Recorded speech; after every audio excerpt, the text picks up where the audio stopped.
vous êtes de conquérants vainqueurs au nom de Jésus. Amen. Et vous êtes plus que vainqueurs au nom de Jésus. Amen. Je déclare que 2024, c'est l'année des choses préparées d'avance pour vous au nom de Jésus. Amen. Des choses que Dieu a préparées avant que vous ne soyez nés au nom de Jésus. Amen. Et ces choses-là, personne ne le connaît au nom de Jésus. Amen. Personne ne l'a déjà vu au nom de Jésus. Amen. Personne ne l'a déjà entendu au nom de Jésus. Amen. Ce sont une œuvre pour toi, une bonne œuvre, rien que pour toi au nom de Jésus. Amen. Alléluia. Bienvenue au Centre Grâce Vérité, l'école du royaume des cieux de Jésus-Christ par le Saint-Esprit, la maison où la prière est un véritable dialogue avec Papa bon Dieu. Amen. Amen. Voilà, rendons grâce ce matin, Père, merci pour la vie en Jésus-Christ, merci pour ton alliance en Jésus-Christ qui est inébranlable, une alliance solide, une alliance de merveille, une alliance de prospérité, une alliance de protection, une alliance de pardon, de guérison, une alliance des choses que l'œil humain n'a jamais vues, ni l'oreille humaine n'a jamais entendues. Merci, parce que nous nous reposons dans l'œuvre de Christ pour tout, pour tout, pour tout, pour tout. Ainsi priez. Amen. Amen. Voilà. Nous allons encore continuer sur notre sujet, prier pour les autorités, toi les conquérants vainqueurs. Prie pour les autorités. C'est un ordre que je donne. C'est un ordre, oui, prie pour les autorités. Pourquoi? Parce que ta paix en dépend. Pourquoi? Parce que tu ne vis pas seul, conquérant vainqueur. Tu ne vis pas seul sur la surface de la terre. Tu vis avec les gens. Tu es dans une société. Alléluia. Amen. Alors, quand tu ne vois que rien que ta propre réussite, je dirais, oui, tu réussis, tu as beaucoup d'argent, mais qu'est-ce que tu feras avec? Parce que parmi nous, il y aura toujours des pauvres. Parmi nous, il y aura toujours des besoins multiples. Beaucoup auront toujours de besoin des services. Alors, avec cet argent, que feras-tu avec cet argent? N'est-ce pas que ça sera toujours pour la société? Quand on te prend les impôts, quand on te prend à la fin du mois un peu d'argent, ce sont ces impôts-là qui font que plutôt, par exemple en Europe ici, que les enfants étudient gratuitement à l'école, qui font que les abonnements des bus, par exemple, jusqu'en 6e primaire, c'est gratuit. Jusqu'à 12 ans, je pense que c'est gratuit, des choses comme ça. Les prisonniers mangent, malgré qu'ils ont commis des forfaits, ils mangent avec cet argent, ils sont soignés. Pendant que certaines personnes, peut-être SDF, ils sont dehors, ils souffrent. Un prisonnier, oui, il est privé de liberté, mais il est bien soigné. Et il mange, il ne meurt pas de faim en prison. Vous voyez? C'est avec cet argent que les hôpitaux aussi sont aidés pour que nous ayons de bons soins. Vous voyez? Donc l'homme vit toujours, l'homme va vivre dans un cadre. C'est pourquoi, conquérant vainqueur, comme j'avais dit, il faut prier pour les autorités, afin que le cadre soit toujours approprié, je dirais pas approprié, mais que le cadre soit propre plutôt, afin que je progresse. Alléluia. Amen. Vous savez, à l'époque de Salomon, parce que c'est m'est venu comme ça quand je suis en train d'introduire, à l'époque de Salomon, en Israël, il n'y avait pas de pauvres. À l'époque de Salomon, quand Salomon régnait, il n'y avait pas de pauvres en Israël. La Bible déclare que Salomon avait rendu l'argent à la disposition de tout le monde. L'argent était comme des feuilles des arbres, comme des cailloux qu'on ramasse. Ah oui, ah oui. Est-ce qu'un pays a déjà connu ça? Oui, sur la terre, la Bible le dit. À l'époque de Salomon, l'argent n'avait plus de valeur dans ce sens. Parce que tout le monde en avait. Tout le monde était bien, il n'y avait pas de pauvres. Alors qu'est-ce qu'on allait faire avec l'argent? Peut-être préparer l'avenir, projeter l'avenir, c'est tout. Mais les contemporains, eux, ils étaient à l'aise, cool. Vous voyez, prier pour les autorités pour que nous soyons en paix, pour que nous menions une vie paisible, pour que nous croissions sans problème. Vous voyez? Alors, je disais les prières fondamentales, ou en un mot, la prière fondamentale, ou les prières fondamentales, la même chose, comprenez ça comme vous voulez. Je disais que Paul disait aux Éphésiens, il priait pour les Colossiens. Dans 1 Colossiens chapitre 1, versets 7, 8, 9 et suivants. Il prie sans cesse pour qu'ils aient de la sagesse afin qu'ils puissent porter des œuvres, qu'ils fassent des œuvres préparées d'avance. C'est là où je disais, je le répéterai encore, des prières fondamentales. C'est qu'il faut toujours chercher la sagesse de Dieu en toutes circonstances et pour tout problème. Parlez avec la sagesse de Dieu. Toujours la sagesse. Deuxièmement, ta sagesse là est liée à ce qui a été préparé d'avance pour toi, à ton œuvre. Priez pour ça. Et troisièmement, rendez toujours grâce. Alléluia. Amen.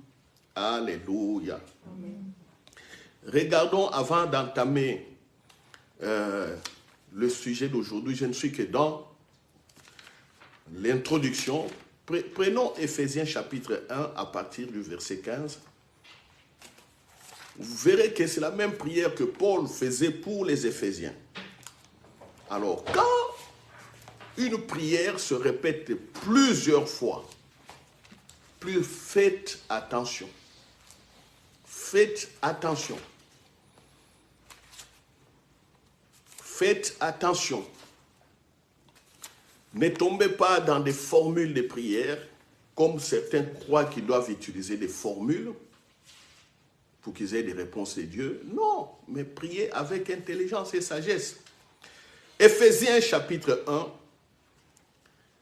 lisons le verset 15. Exactement ce qu'il faisait pour les Colossiens. Alors s'il a fait ça, donc c'est comme ça qu'il priait pour tous les chrétiens. Pour tous les chrétiens, parce que le royaume des cieux, la vie que Jésus-Christ a ramenée, c'est une vie surnaturelle. Une vie surnaturelle. C'est une vie, la vie des fils de Dieu. Vous êtes dans l'occultisme. Les gens sont dans l'occultisme. Les gens sont dans le paganisme. Les gens sont dans les coutumes des ancêtres et tout ça. Et puis, un être divin, Jésus-Christ, vient sur la terre. Il vous montre comment lui vit et comment la volonté divine veut que nous prions, que nous soyons. Regardez, Éphésiens 1, verset 15. C'est pourquoi moi aussi, ayant entendu parler de votre foi au Seigneur Jésus et de votre amour pour tous les saints, je ne cesse de rendre grâce pour vous. Je fais mention de vous dans mes prières, afin que le Dieu de notre Seigneur Jésus-Christ, le Père de gloire, vous donne un esprit de sagesse et de révélation dans sa connaissance, qu'il illumine les yeux de votre cœur pour que vous sachiez quelle est l'espérance qui s'attache à son appel. Quelle est la richesse de la gloire de son héritage qu'il réserve aux saints? Et quelle est envers nous qui croyons l'infinie grandeur de sa puissance se manifestant avec efficacité par la vertu de sa force. Il l'a déployé en Christ en les ressuscitant des morts et en le faisant asseoir à sa droite dans les lieux célestes, au-dessus de toute domination, de toute autorité, de toute puissance, de toute dignité et de tout nom qui peut être nommé non seulement dans le siècle présent, mais encore dans le siècle à venir. Il a tout mis sous ses pieds et il l'a donné pour chef suprême à l'Église, qui est son corps, la plénitude de celui qui remplit tout en tout. Qu'est-ce que Paul dit? Les résumés, c'est quoi? Il prie sans cesse. C'est ça, je vous disais, la prière pour la sagesse, c'est une prière sans cesse. Parce que tous les jours, vous aurez des difficultés, vous aurez des problèmes à résoudre, vous aurez des interventions à faire, vous serez dans des conflits.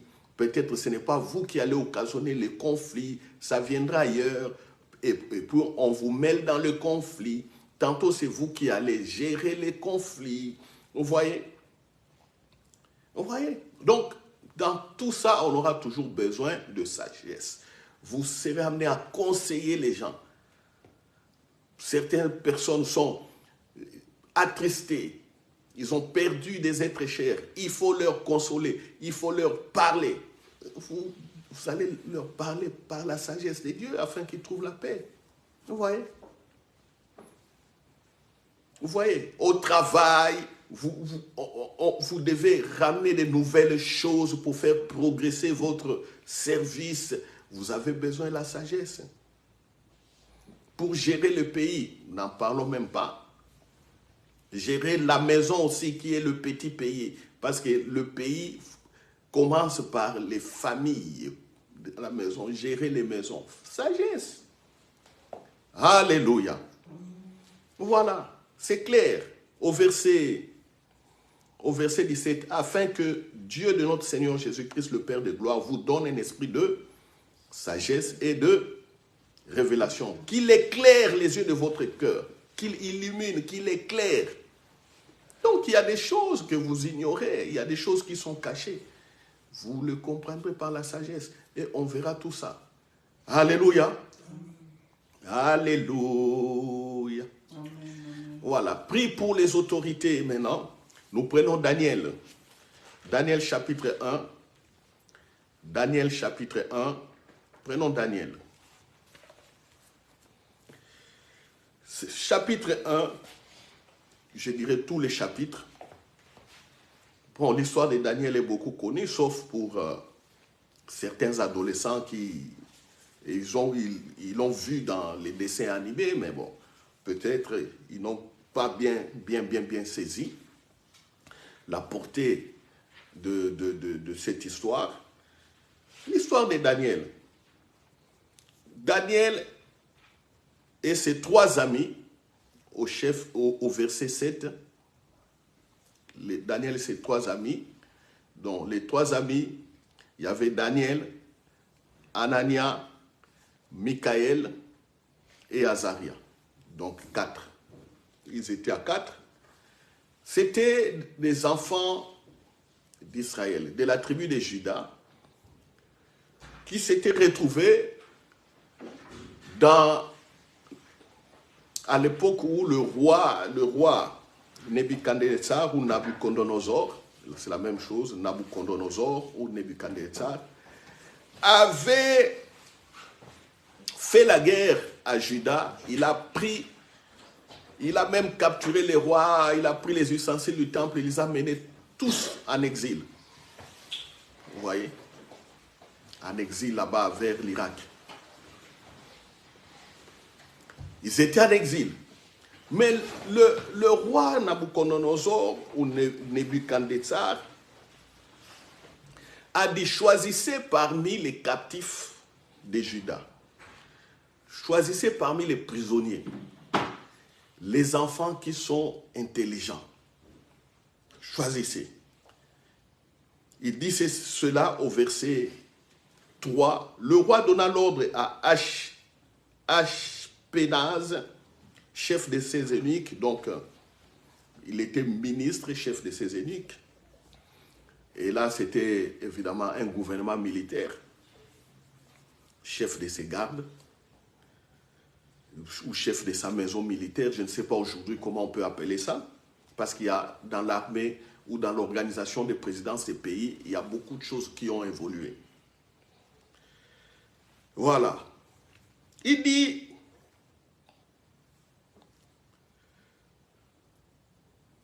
donc je répète, le roi donna l'ordre à Ashpenaz, chef de ses eunuques, d'amener quelques-uns des enfants d'Israël de race royale ou de famille noble. Il dit donc chercher dans la race, dans la lignée du roi ou des familles des riches, des familles nobles. Cherchez là-bas. Des jeunes garçons sans défaut corporel, beaux de figure, doués de sagesse, d'intelligence et d'instruction, capables de servir dans le palais du roi et à qui l'on enseignerait les lettres et la langue des Chaldéens. Vous voyez, cherchez des enfants qui sont intelligents. Et là, je répète, je reviens vers vous, les jeunes. Je reviens vers vous. Ici, ils sont esclaves. Ils sont ailleurs, ils ne sont pas dans leur pays. Ils sont prisonniers. Tout un peuple de prisonniers. On les a répartis dans des provinces parce que si on les met ensemble, ils peuvent faire vite la révolte. Alors pour casser cet élan d'organisation, on prend tous les prisonniers, on les répartit dans des provinces, dans des coins. Mais il dit cherchez partout dans la famille du roi ou dans la famille des riches des enfants intelligents. C'est là où je vous dis, les enfants étudiés. Vous voyez ici, hein, on vient chercher ceux qui ont étudié. Pourquoi? Parce qu'il faut diriger le pays. On ne va pas prendre n'importe qui pour diriger le pays. On prend ceux qui sont intelligents. Et le roi dit, pendant 3 ans, on va leur donner la formation. Ils entrent dans l'école de l'administration du royaume. Vous voyez? Administration publique. C'est ça. Il y a des écoles ici qui montrent comment l'État fonctionne. Vous voyez d'où ça vient certaines choses. Ils ont étudié, on les a choisis, qu'on leur donne la formation pendant 3 ans. Alors, au verset 7, le chef des eunuques leur donna des noms, à Daniel celui de Belchassar, à Anania celui de Shadrach, à Michaël celui de Meshach et à Azaria celui d'Abed-Nego. Voilà. Au verset 17, quand vous allez lire, il fallait qu'ils mangent les repas du roi, mais Daniel avait refusé. Daniel avait préféré de ne pas s'essouiller à ses repas. Il a dit simplement à ses chefs des eunuques de leur accorder de manger des légumes et de l'eau. Et ça avait marché, Dieu avait fait grâce. Au verset 17, après quelques jours, donc au verset 17, au bout de 10 jours, le verset 15 dit, au bout de 10 jours, ils avaient meilleur visage et plus d'embonpoint que tous les jeunes gens qui mangeaient les mets du roi. Et ils mangeaient des légumes, voilà. Mais ils avaient bonne mine. Au verset 17, Dieu accorda à ces 4 jeunes gens de la science, de l'intelligence, dans toutes les lettres et de la sagesse. Et Daniel expliquait toutes les visions et tous les songes. Avant que je ne parle d'abord des visions et des songes, parce que c'est ce qui impacte beaucoup les gens. Vous savez, quand vous voulez comprendre quelque chose, ne regardez pas toujours à la fin. Il faut regarder au début. Vous regardez au début, vous évoluez jusqu'à la fin. La fin n'est que des résultats. Les visions que Daniel avait, les songes qu'il pouvait qu'il pouvait interpréter venait de la sagesse. Alléluia. Donc, ce sont des jeunes gens bien formés, sages, capables de diriger les pays, et Dieu leur dote, leur accorde encore, alléluia, un gradient surnaturel. La sagesse est capable dans toutes les lettres. Ils étaient capables dans toutes les lettres. C'est-à-dire, les lettres ici, c'était des matières. Quand on dit les lettres, il ne faut pas voir ça simplement les langues. Non. L'école a évolué. Les jeunes, je suis d'abord en train de m'adresser à vous. Et vous, parents qui écoutez, appelez vos enfants, mettez-les à côté de vous, que les enfants écoutent. Vous savez, le programme scolaire, selon les options, en secondaire, ici par exemple en Europe, en Belgique, et puis en Wallonie, et dans la communauté française, ou francophone plutôt, qu'est-ce qu'il y a si on prend l'option sciences générales? Il y a beaucoup de choses. Si on prend technique de qualification, il y a beaucoup de choses. Mais du moins, vous allez étudier les maths, vous allez avoir physique, biologie, vous allez l'histoire, géographie, vous allez gymnastique, voilà, comptabilité, des cours de gestion, certains qui sont dans des métiers, ils voient des cours des arts, tout ça. C'est ce qui compose les lettres. Quand on dit que non, ils avaient l'intelligence dans toutes les lettres, c'est-à-dire toutes les matières qu'ils avaient étudiées, ils les comprenaient et ils les réussissaient. Donc les Daniel à l'époque, ils ont appris les mathématiques de l'époque, ils ont pris la gestion de l'époque, ils ont appris peut-être l'astrologie. L'astrologie, ce n'est pas aller mettre la divination sur les... non, quand on parle de l'astrologie, c'est la physique. Comprendre les mouvements des étoiles, des choses comme ça. Et c'est ce qu'ils étaient. Donc, ils ont réussi dans leur formation, dans toutes les matières. Vous posez les questions en mathématiques, ils vous répondent. Vous posez les questions en français, ils vous répondent.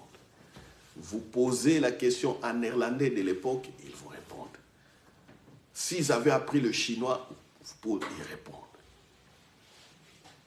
Est-ce que quelqu'un comprend? Informatique à l'époque, savoir étudier des langages codés, des trucs comme ça, informatique, ils vous répondent. Ils étaient excellents. Pourquoi? Parce que la sagesse de Dieu fonctionnait en eux. Alléluia. Alléluia. Alors, qu'est-ce qui arriva un jour? S'il te plaît, allume un peu ici, là. Voilà.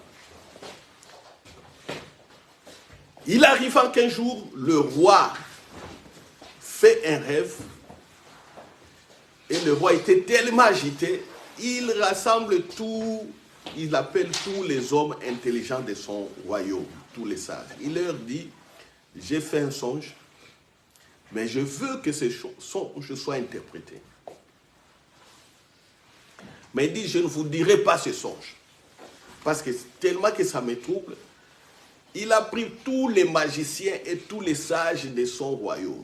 Il dit, venez m'expliquer les songes, mais je ne vous dirai pas ce que j'avais rêvé. C'est vous qui devez d'abord me dire qu'est-ce que j'avais rêvé et interpréter. Ah! Tous les sages, tous les hommes intelligents de l'époque, et les magiciens, et les personne. Et puis le roi dit, si vous n'arrivez pas à interpréter, je vais tous vous tuer.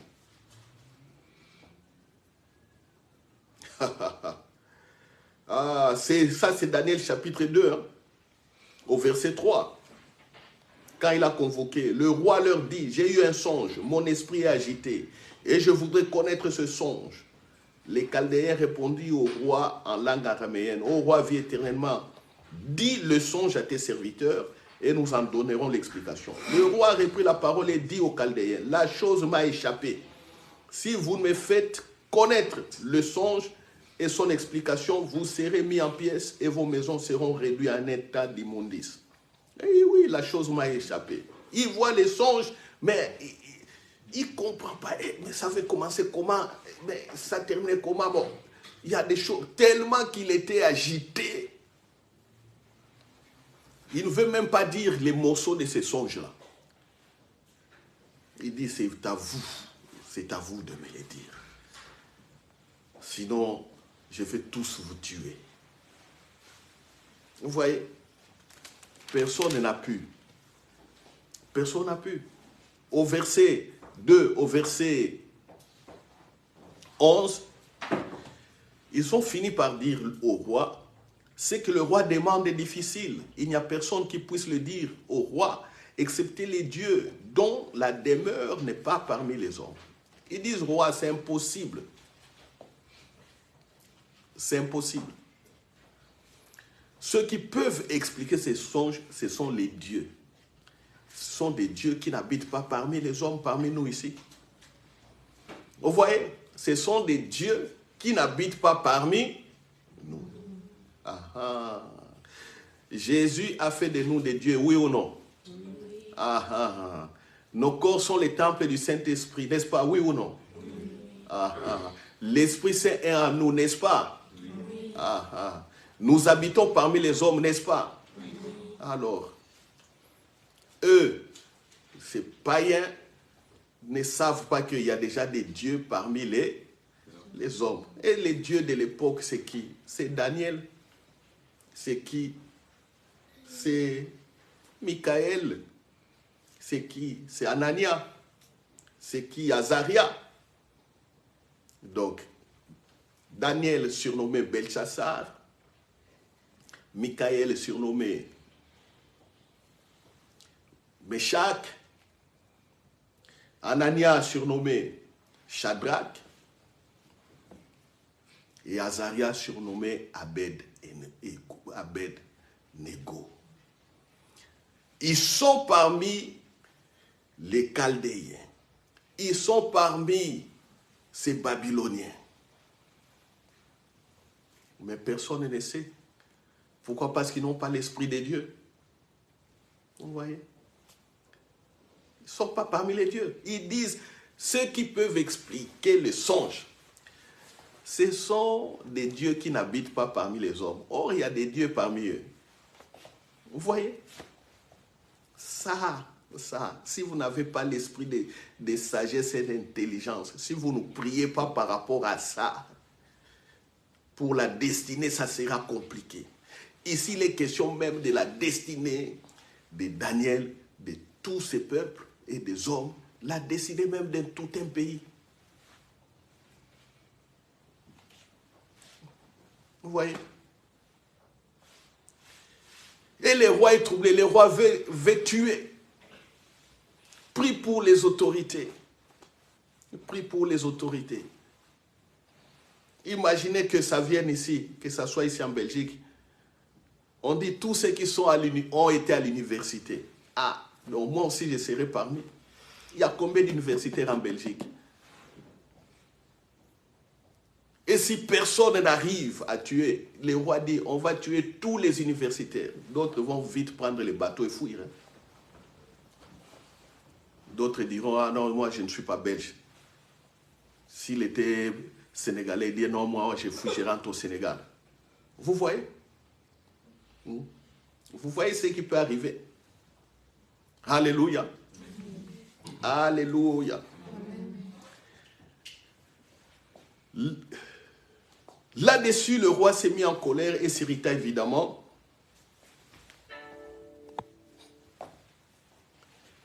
Et s'irrita plutôt violemment. Il ordonna qu'on fasse périr tous les sages de Babylone.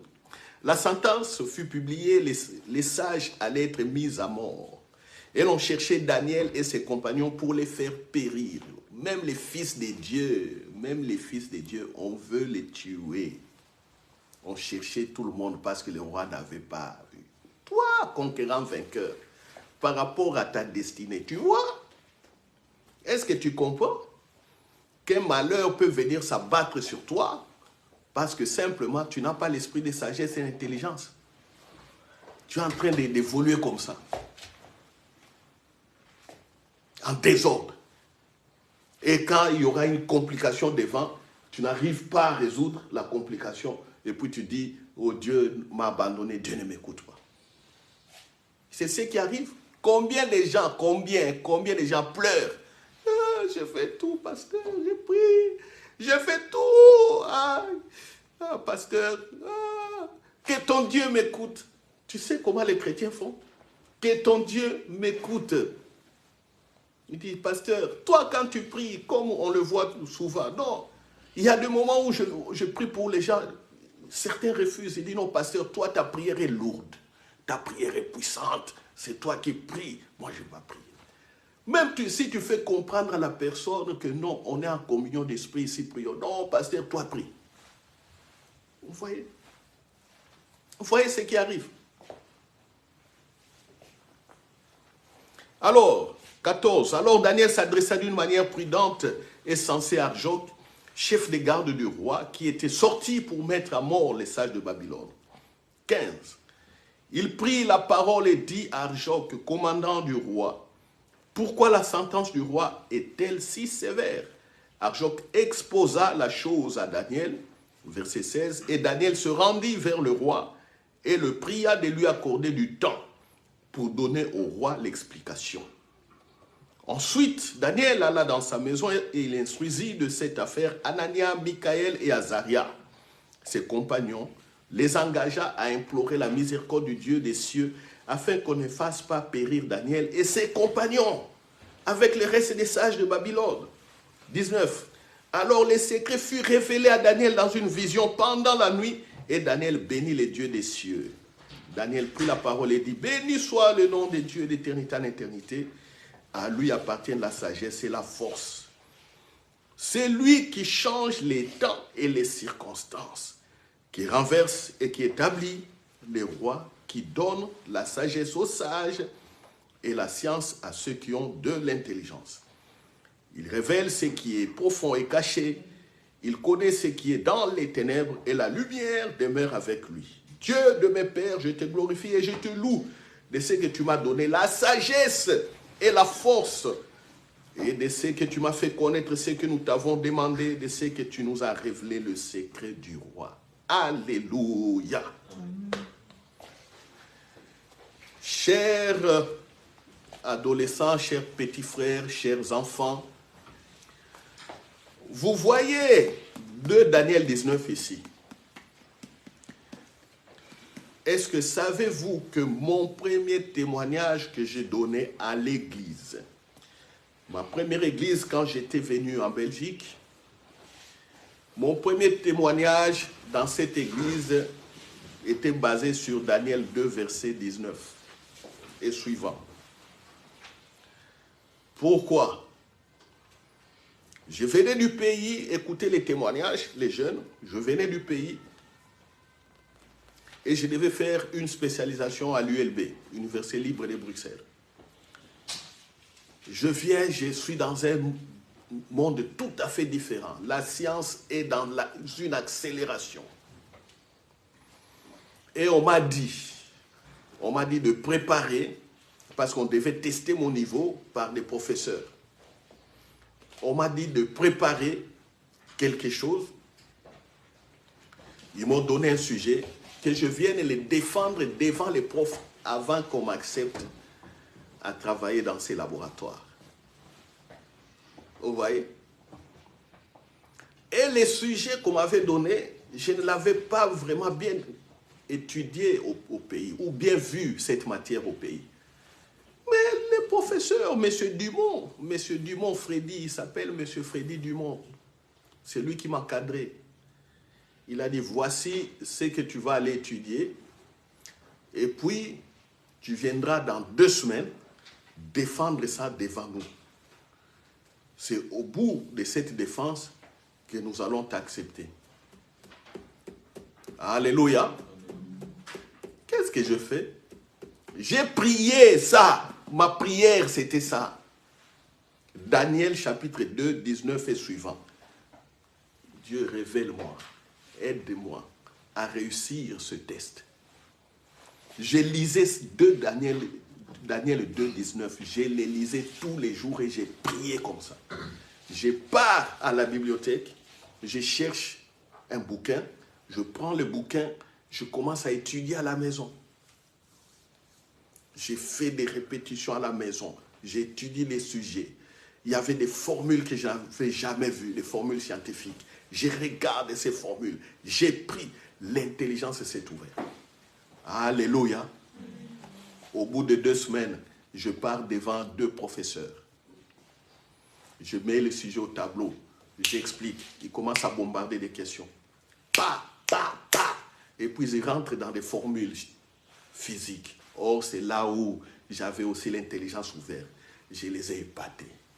Épatés. Les profs m'ont accepté. Alléluia. C'est mon premier témoignage, sœur Grâce. Tu vois l'église là, à Jette? Ouais, là, c'est les témoignages que j'avais donnés. À la place des Jette, on avait une église là-bas. Notre pasteur à l'époque s'appelait pasteur Samuel Ngongo. Nos frères de l'époque, c'était des frères Jean-Paul Valois, des frères Aimé Mousseï, des frères, des sœurs, des frères Job, des sœurs Angélique Bagoula, tout ça. Nous étions ensemble avec eux. Des Jean-Claude Kiaveka, des Matisse. Ces frères-là étaient là. J'ai donné les témoignages à l'église. Et au moment où j'ai donné les témoignages à l'église, il y avait 2 filles à l'époque. Il y a une qui avait des difficultés en classe. Elle est partie faire ses prières. Elle a étudié. C'était la fille de l'époque du diacre Nicolas Loabeya. Elle a réussi. Et puis elle a donné témoignage. Il dit, frère, les témoignages que tu avais donnés, c'est les prières que moi aussi je suis parti faire et j'ai étudié, j'ai compris la matière, j'ai réussi. J'avais encore une autre amie qui était à l'ULB. Elle s'appelle Denise. Elle est aux États-Unis maintenant à Dallas. Elle m'écoute, je vais lui envoyer la vidéo. Elle peut témoigner. Elle avait des problèmes dans un cours comme ça. Elle était en 2e graduée à l'ULB. Mais on avait fait connaissance. Je lui ai expliqué, je l'ai exhorté par rapport à ça. On a prié avec Denise. Elle est partie à examen de chimie organique. Elle a réussi l'examen. Et donne témoignage. Alléluia. Esprit de sagesse et d'intelligence. J'ai déjà eu à appliquer ça dans le cadre des études. C'est pourquoi je vous parle à vous les jeunes. Les études sont là, vous allez échouer. Mais non, pourquoi allez-vous échouer? Ici, on voit qu'on sélectionne même ceux qui ont échoué, ceux qui ont étudié et qui viennent de bonnes familles. Même pour diriger les pays. Vous ne voyez pas pour diriger les pays, généralement, ce sont les enfants de ceux qui étaient déjà des ministres qui remplacent leur père. C'est des cercles, c'est des milieux fermés. Tu verras qu'un papa était bourgmestre, son fils ou sa fille devient aussi bourgmestre. Tu vas les voir, ils sont là, ils sont dans des échevins, ils sont partout. Vous avez vu une démonstration ici, hein, avec Louis Michel.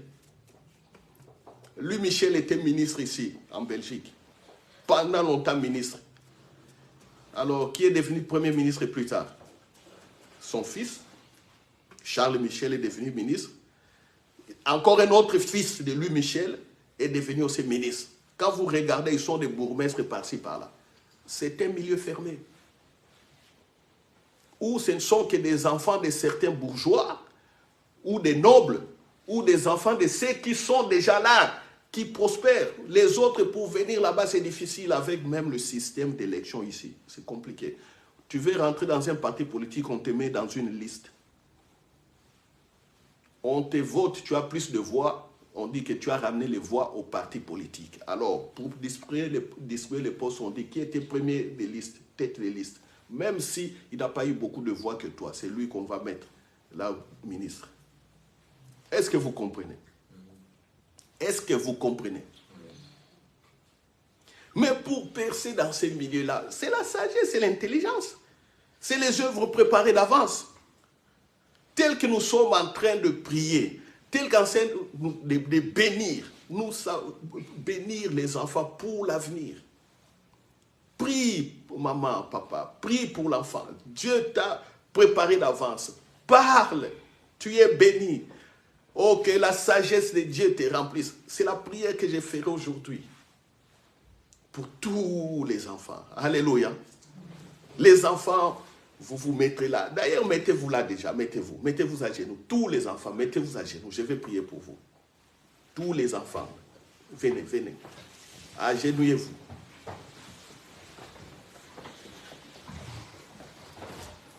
Voilà. Ne touchez pas la caméra. Tout le monde. Tous les enfants. Vous aussi, à la maison, vous qui nous écoutez, qui nous suivez, appelez vos enfants. Parce que la prière que je vais faire maintenant, ça va impacter tous les enfants. Alléluia. Alléluia. Levez les mains, les enfants. Levez les mains. On attend un peu ceux qui sont dans les maisons. Ceux qui sont dans les maisons. Parents, appelez les enfants. Appelez-les. Appelez. Même si sont sous la couette, allez les prendre sous la couette. Même si vous avez des bébés, vous avez porté des bébés, vous allez prier pour ces bébés. Parents, prenez les bébés. Alléluia. Alléluia. Oh Père, je prie. Oh Père, Dieu de Daniel. Alléluia. Dieu qui m'a donné Jésus-Christ. Dieu qui par Jésus a fait de moi fils de Dieu. L'œuvre préparée d'avance. Voici tous les enfants qui sont ici. Tous les enfants qui sont à genoux maintenant. Qui sont partout. Qui suivent cette vidéo. Oh Dieu, tu les vois.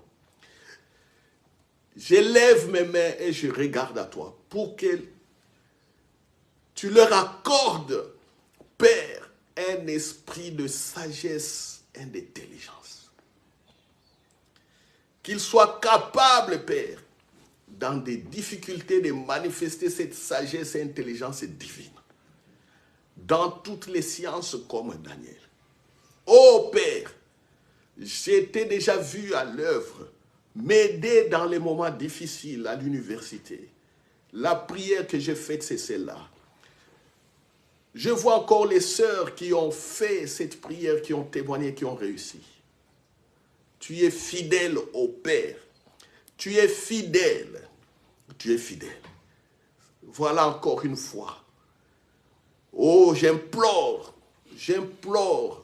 ta grâce sur ces enfants. J'implore ta grâce pour que dans ces enfants soit manifestée sa sagesse et intelligence divine. Qu'ils soient capables, qu'ils rayonnent, qu'ils fassent la différence. Ils sont des dieux au milieu des hommes. Par le Saint-Esprit qui est en eux. Ils sont des dieux au milieu de leurs amis, au milieu de leurs camarades, au milieu de leurs collègues de classe, au milieu de leurs collègues des universités. Ils sont des dieux. Ils sont lumière du monde. Ils sont celles de la terre au Père. Oh, que ces enfants fassent la différence. Et que les pays avancent. Et que la société avance. Et que partout où ils vont travailler, que les services avancent. Et que eux-mêmes dans l'entrepreneuriat, oui papa, ils ne seront pas toujours des salariés des sociétés, ils ne seront pas toujours des salariés, mais c'est eux, créateurs d'emplois, qu'ils soient indépendants, créateurs d'emplois, créateurs d'entreprises par eux-mêmes, et qu'ils prospèrent à tous égards par ta sagesse et par ton intelligence divine. Oh papa, inspire-les à créer des sociétés, inspire-les à créer des commerces, inspire-les à créer des services, inspire-les à inventer comme les Oholiab, à inventer au Père. Inspire-les à gérer comme Salomon, que l'argent ne soit pas un problème entre leurs mains. Salomon a rendu l'argent disponible à tout le peuple. Que l'argent ne soit pas un problème pour tous mes enfants, pour tous ceux qui sont sous cette prière à cet instant. Ô Père, je te bénis. Je te bénis, Père, au nom de Jésus. Merci, Saint-Esprit. Merci, toi qui témoignes toujours du Père et de Christ. Merci, parce que tu vas les accompagner. Tu vas les accompagner et montrer que cette prière a été exaucée. Ainsi priez au nom de Jésus. Amen. Amen. Voilà.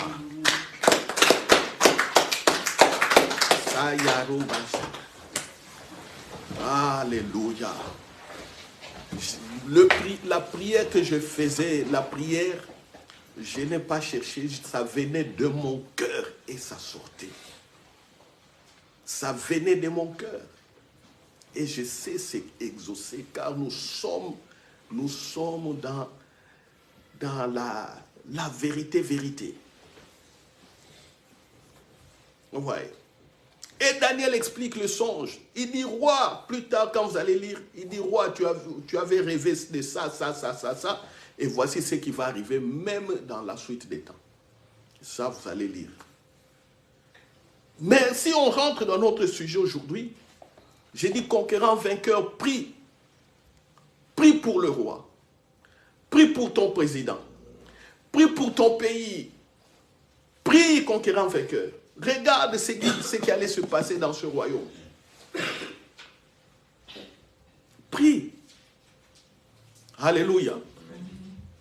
Prie. Ne maudissez plus ceux qui sont élevés en dignité. Ne maudissez plus les rois. Ne maudissez plus les premiers ministres. Même dans nos pays africains là où les choses sont toujours un peu compliquées. Non. Bénissez-les. Vous avez entendu que non, tel gouvernement a fait ça pour se maintenir au pouvoir. Ils ont truqué les élections, ils ont tué les gens, ils vont faire ceci. Parce qu'en Afrique, généralement, il y a ça. Des coups d'État, tout ça. Ceux qui arrivent là-bas, bénissez-les. Qui changent, que le Saint-Esprit touche leur cœur. Parce que tant qu'ils seront là, tant qu'ils seront arrivés aux têtes des pays, et qu'ils s'y continuent avec la méchanceté, c'est tout le peuple qui souffre. Ne priez pas par la convoitise en disant « Oh non, ils volent !» Vous ne voyez que ça. « Oh non, ils font ceci, le mal !» Vous ne voyez que ça. Ça c'est la convoitise. La convoitise de la chair. Tantôt, vous mentez sur les gens. Personne n'a volé, mais vous dites qu'il a volé. Ah non, ils volent toujours, ils volent. Vous commencez à insulter, à écrire n'importe quoi, surtout sur ces Facebook où il n'y a que des donneurs de leçons dans les WhatsApp, dans les TikTok. Des gens qui ne font que donner des leçons à tout le monde. C'est eux qui voient bien. C'est eux qui peuvent bien gérer. C'est eux. Beaucoup sont dans la convoitise de la chair. Critiquer, c'est bien, mais travailler et produire des résultats, c'est ce qui est important. Je vois d'autres personnes là. Elle est à la cuisine. Hein? Elle est en train de préparer et prend un truc comme ça, elle commence à insulter le président. Dire n'importe quoi. Mais tu es où à la cuisine? Ah! Qu'est-ce que tu as fait comme étude? Si toi, on te donne une entreprise, grande entreprise publique de gérer, qu'est-ce que tu as fait comme étude? Vous voyez? bla, bla, bla, bla, bla, bla, bla, bla, bla, bla, bla. Et moi, tout ça, des vidéos comme ça, quand je vois, je ne regarde pas. Je ne regarde pas. Priez pour ton pays. Priez pour ceux qui ont élevé en dignité. Nous, ici, nous avons une double tâche de prier pour la Belgique et de prier pour le Congo. C'est une double tâche. La Belgique nous accueille, nos enfants étudient à l'aise ici, et puis toi, tu vas commencer à maudire la Belgique. Non. Quand il y a un match de football, il faut supporter la Belgique. Alléluia. Non. Il faut arrêter des choses là. La Belgique qui joue, toi tu es là, tu es en Belgique, mais tu supportes un autre pays pour battre la Belgique. C'est quoi ça? Regarde. Regarde comment ils rigolent. C'est ce qu'ils font. Tu es ici, là, ton transport ici, la Belgique t'a donné pendant un certain temps, transport gratuit, tu montes à Stib, tu vas à l'école, tu fais ceci, cela. Les CPS, les allocations familiales, gratuit ici, hein, pour ton bien. Et puis la Belgique joue, tu deviens contre la Belgique. Ah! Vous voyez comment vous péchez? Même les anges qui sont à côté, ils disent qu'ils ne comprennent pas. Quand le Congo joue, la RDC joue, aïe, RDC, RDC. Faut être derrière.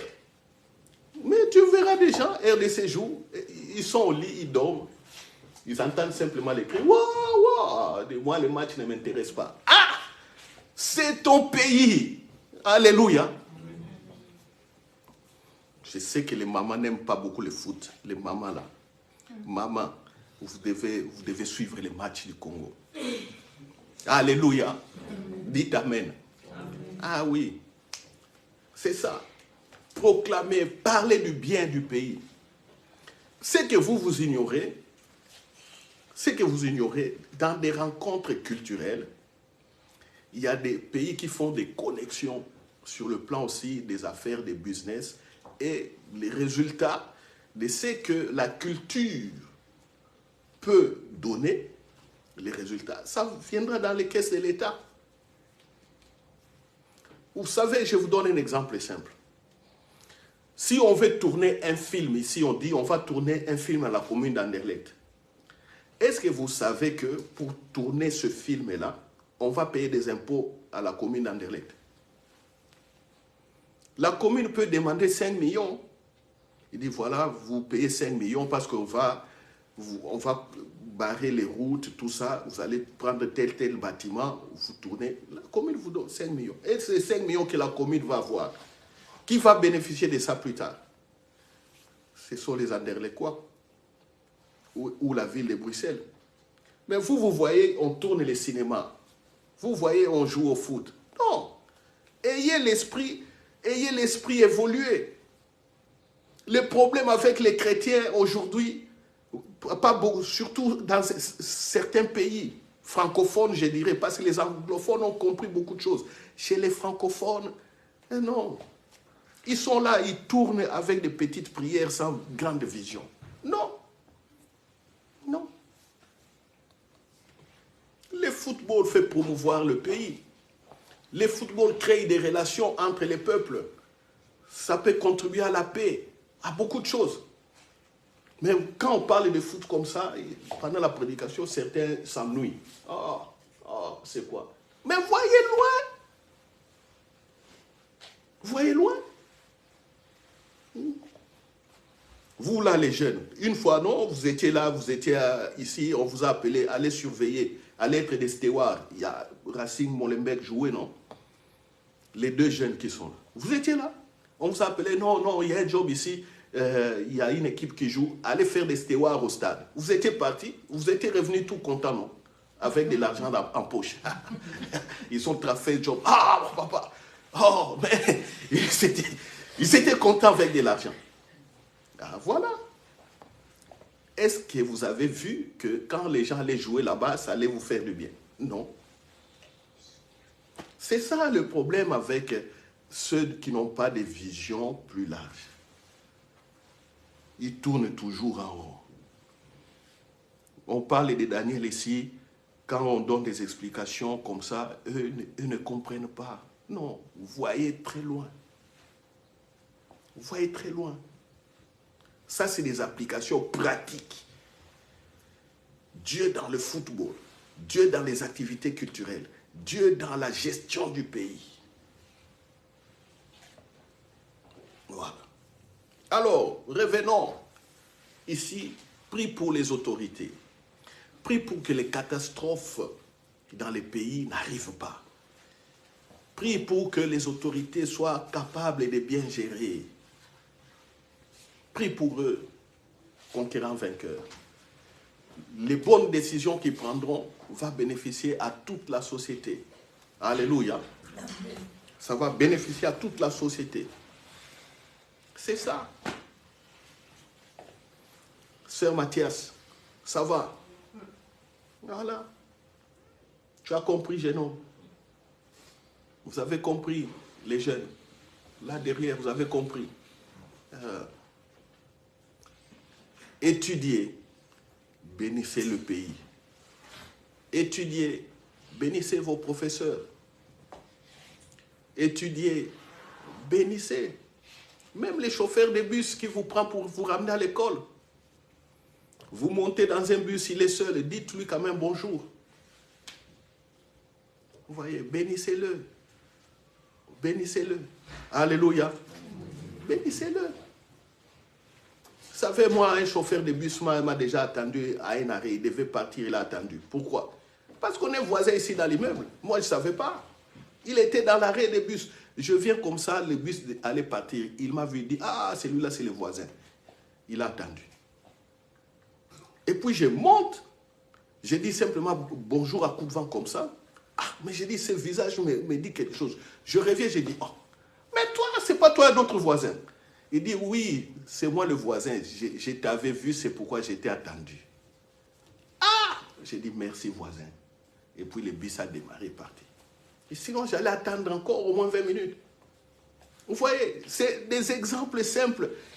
On peut croire que c'est bête comme ça, non.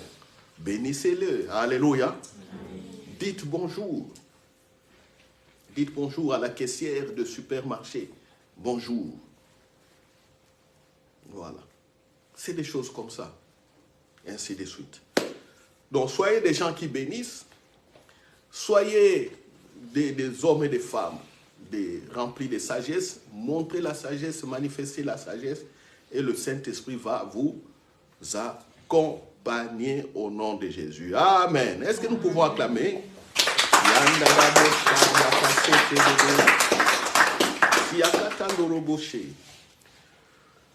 Voilà, nous allons continuer. Il est l'heure, nous allons continuer le sujet le dimanche prochain avec des cas pratiques, avec des exemples pour que cela s'enracine en nous. Dans les lits, faites des prières simples, vous partez dormir, hop. Soupirez derrière la sagesse. Soupirez, hop. Soupirez. Vous dormez, vous soupirez derrière la sagesse. Quand vous vous réveillez, la sagesse, la sagesse, la sagesse. Voilà. Je vais rendre grâce. Prions tout le monde, que tout le monde prie. Nous rendons grâce pour la fin. Père, nous te rendons grâce pour ce que tu nous as montré aujourd'hui, pour ce que tu as révélé. Que nos destinées sont entre tes mains dans ce qui a été préparé d'avance et que nous devions avancer dans la sagesse divine. Nous devons encore déblayer les terrains, rendre notre terrain propre en priant pour ceux qui nous gouvernent, en bénissant toujours, en bénissant ceux qui dirigent, en bénissant, afin que la paix nous revienne, afin que nous soyons en paix, afin que les villes soient en paix. Ô Père, ô Père, merci pour tous les mots me manquent pour te remercier. Je ne peux que te dire que vis éternellement et règne éternellement, ô notre Dieu. Tu es éternel, règne éternellement. Merci pour l'alliance en Jésus-Christ, parce que tout ce que nous faisons est basé sur l'alliance en Christ. Merci pour le Saint-Esprit qui rend vivant cette alliance et qui confirme tout. Ainsi, priez au nom de Jésus. Amen. Amen. Amen. Voilà, nous acclamons.